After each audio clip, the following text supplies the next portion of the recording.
Hello साथियों, नमस्कार। मैं हूं आपका दोस्त आशीष पाठक। साथियों, इस दुनिया में हर इंसान सक्सेसफुल, सफल जरूर होना चाहता है।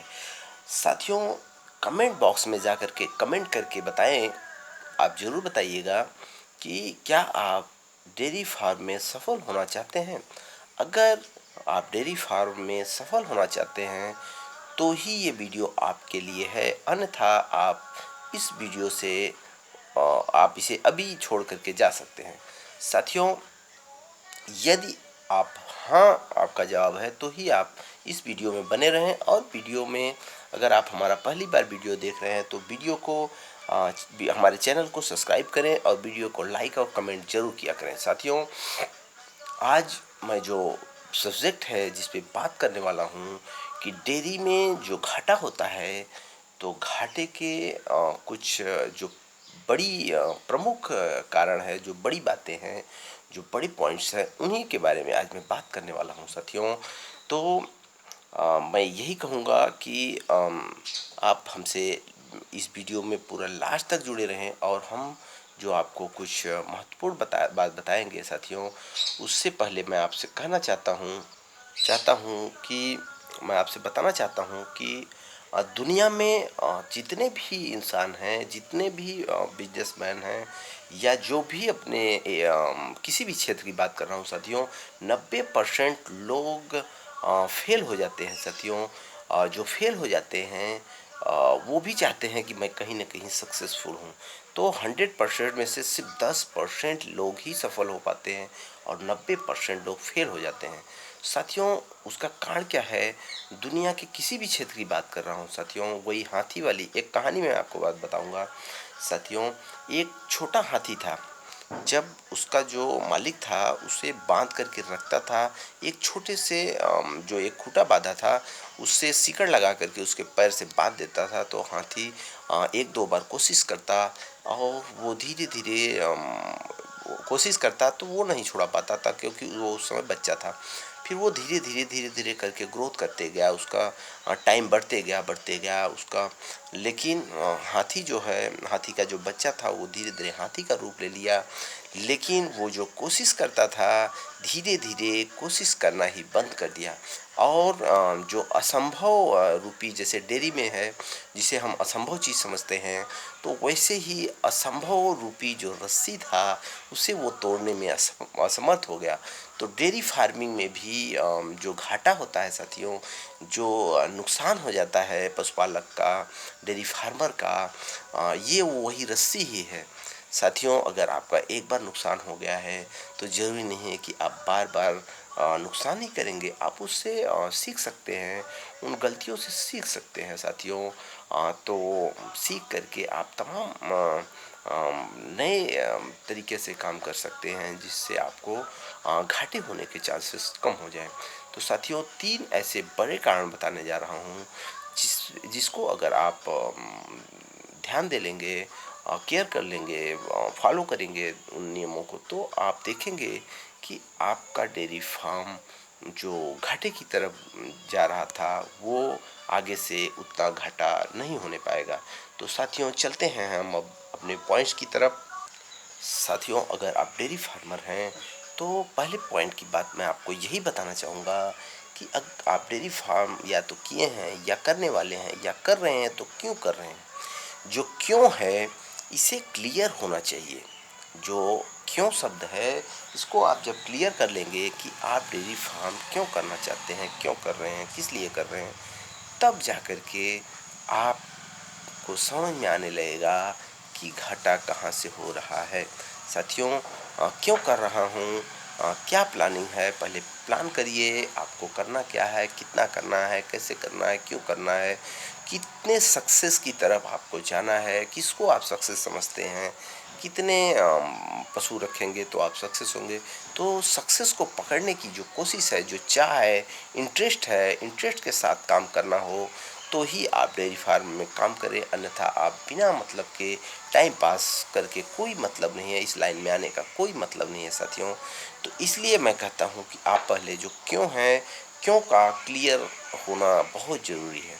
साथियों, जब आप क्यों को क्लियर कर लेते हैं तो आप देखने लगते हैं डेयरी फार्म में आपको अथाह संभावनाएं दिखने लगता है कि आपको इसके बाद ये करना है, इसके बाद ये करना है, आपका सब क्लियर हो जाता है।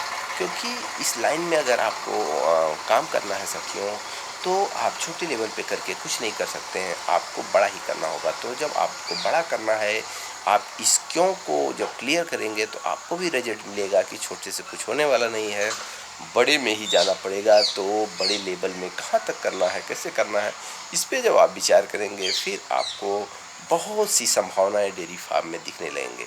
तो साथियों, इसके बाद मैं दूसरे नंबर की अगर बात करूं, जो घाटा होता है दूसरा, पहले नंबर की ये हो गया कि आदमी का क्लियर नहीं होता है, विजन क्लियर नहीं रहता है, लक्ष्य गोल निर्धारित नहीं करता है और वो इस लाइन में आ जाता है क्योंकि उसका जो रिश्तेदार है या साथी है, कोई न कोई ऐसा इस लाइन में रहता है, उसको देख करके इम्प्रेसित होकर के उससे प्रभावित होकर के वो आ जाता है इस लाइन में, जो बहुत गलत है साथियों।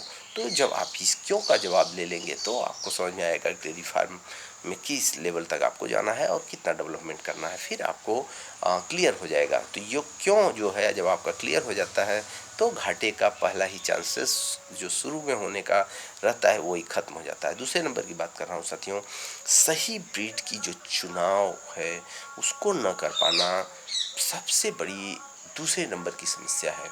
साथियों, आप डेयरी फार्म तो कर लिए, डेयरी फार्म में आपको कौन से ब्रीड को रखना चाहिए, देसी रखना चाहिए, जर्सी रखना चाहिए, एचएफ रखना चाहिए या फिर अन्य विदेशी पशुओं पे काम करना चाहिए या फिर देसी पे ही आपको काम करना है, तो साहिवाल है, तमाम से नस्ल है, किस पे आपको काम करना है, कौन सा पशु आपके क्षेत्र और आपकी व्यवस्था के हिसाब से, मुझे नहीं मालूम है कि आपके पास क्या कितनी संसाधन उपलब्ध है, आप किस हिसाब से कितने किस सिचुएशन में हैं, किस हिसाब से आप डेयरी फार्म करना चाहते हैं, ये सब आपको ही निश्चित करना है साथियों। लेकिन उस हिसाब से ही आपको ब्रीड का चुनाव करना है कि उस माहौल में आप जैसे विदेशी गायों को रख रहे हैं तो उसके लिए कंफर्टेबल जगह होना चाहिए, कंफर्टेबल व्यवस्था होना चाहिए, भोजन के लिए उसके जो व्यवस्था चाहिए वो होना चाहिए। तो ये सब तमाम व्यवस्थाएं और ब्रीड का निर्धारण समय से पहले ही आपको कर लेना चाहिए, इस लाइन में आने से पहले ही उस पर कैसे काम करना है। इसका ये बहुत बड़ा चैलेंज होता है साथियों। जब इस चैलेंज को आप स्वीकार करते हैं फिर जाकर के आपको समझ में आता है कि आप कितना बड़ा डेयरी में घाटा करने से बच गए।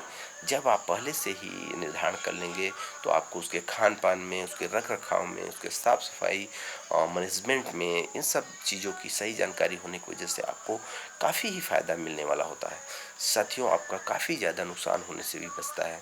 आप जिस ब्रीड को ला करके रख लिए उस हिसाब से आपके यहाँ व्यवस्था नहीं है, पता लगा कोई उसको अधिक से अधिक रोग घेर लेंगे, तमाम प्रॉब्लम हो जाएंगे, दूध पे नहीं आएगा, ब्रीड हीट में नहीं आएगी या फिर कंसीव नहीं करेगी, इस टाइप के जो तमाम प्रॉब्लम्स हैं, इन सब प्रॉब्लम से आप बच जाते हैं जब आप सही अपने व्यवस्था के हिसाब से, एक प्लानिंग के हिसाब से आप ब्रीड का निर्धारण करते हैं कि मुझे किस ब्रीड पर काम करना है।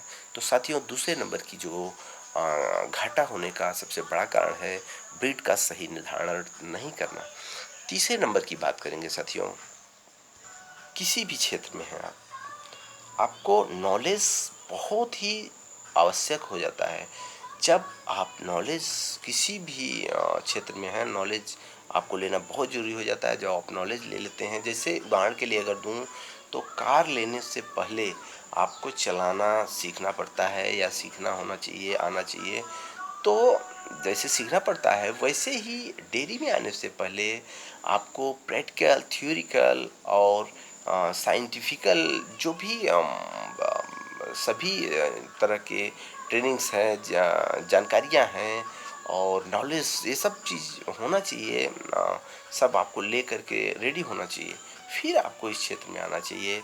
क्योंकि आपको फीडिंग, ब्रीडिंग और एनिमल के बारे में जब अच्छे से जानकारी होगा साथियों तो आप अच्छा मैनेजमेंट करेंगे, प्रॉपर नॉलेज होगा, होना अनिवार्य है। क्योंकि अनिवार्य इसलिए है क्योंकि जब आप ब्रीड पे काम करेंगे या ब्रीड ला करके काम स्टार्ट करते हैं तो उससे पहले आपको जब किसी अच्छे जगह से ट्रेनिंग रहेगा, प्रैक्टिकल थोड़ा किए रहेंगे, वहाँ पे जा कर के थोड़ा नॉलेज लिए रहेंगे, तो उसका आपको ज़बरदस्त फ़ायदा मिलता है। और वो सब चीज़ें आप डायरेक्ट अपने फॉर्म पर अप्लाई करते हैं, जो चीज़ आप ट्रेनिंग में सीखे रहते हैं, जो जानकारी रहती है आपको, तो उससे क्या होता है कि आपका काफ़ी ही ज़्यादा नुकसान होने से बच जाता है। एक तरह से सक्सेस डेयरी फार्म का ये रीढ़ है, नींव है। आपको ट्रेनिंग बहुत आवश्यक है, नॉलेज बहुत ज़रूरत है, बहुत ज़रूरी है साथियों, चाहे किसी भी रूप में हो, थ्योरिकल, प्रैक्टिकल और साइंटिफिक जो भी सिस्टम है, जो भी जानकारियाँ हैं, सब आपको होना चाहिए। जब आपका बेस ज्ञान वाला मजबूत रहेगा, तब जा कर के आप इस लाइन में आएँगे, तो एक ज़्यादा चांसेस बनता है कि आप सक्सेस ही होंगे। तो साथियों, आज का ये वीडियो कैसा लगा कमेंट करके बताएं। उम्मीद है कि वीडियो आपको पसंद आया होगा। और अगर आप हमारे चैनल पर नए हैं, पहली बार आए हैं, हमारा चैनल देख रहे हैं, तो चैनल को सब्सक्राइब करें, बेल आइकन ज़रूर दबाएं और ऐसे ही हमारे वीडियो देखने के लिए हमसे जुड़े रहें कपी कृपा डेयरी चैनल पर। फिर हम आते हैं साथियों अगले वीडियो में। तब तक के लिए अपना ख्याल रखें, स्वस्थ रहें, मस्त रहें। धन्यवाद।